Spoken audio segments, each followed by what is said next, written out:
ka-precious, good evening. Katatapos lang namin kumain pero nagki-crave ako ng french fries. So ayun nga mga ka-precious, dahil nagki-crave ako ng french fries at meron naman akong binili dati na stocks of french fries. So ayan. Kain is life.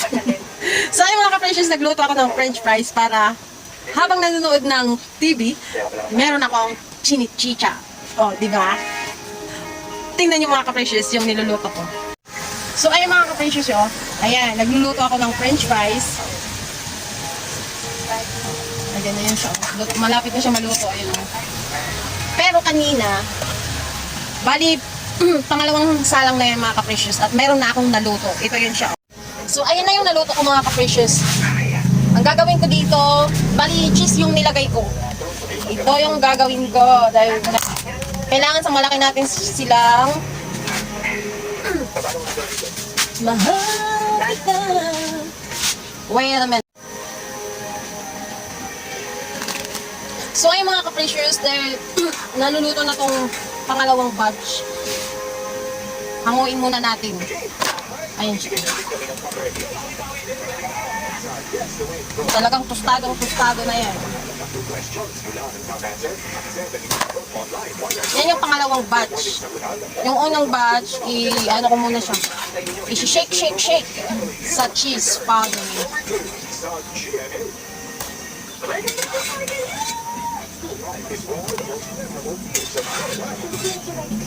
Mahal kita, pagkat mahal kita.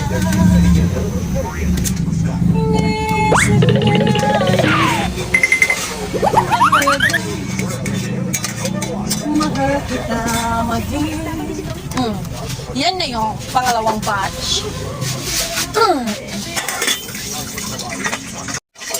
So yung mga ka-precious, dalawang salang lang yung ginawa ko at meron pa natira. So ilalagay natin to sa ref dahil marami na yung naluto natin.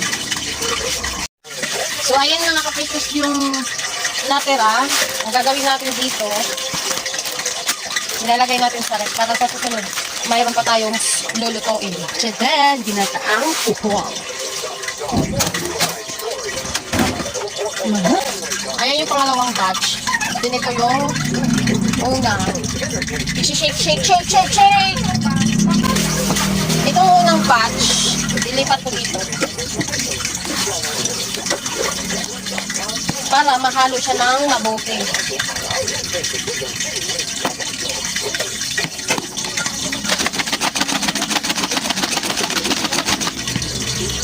Dagdagan natin ng cheese. Mas masarap yung madaming cheese.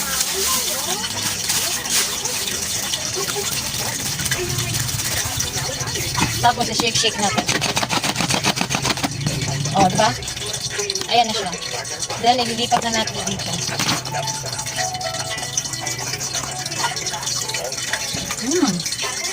Tapos, ang pangalawa,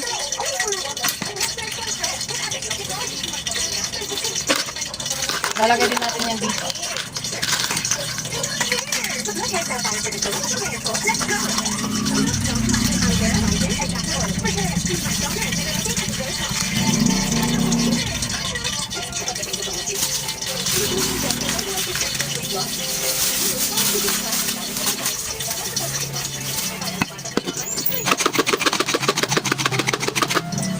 So, ayan na.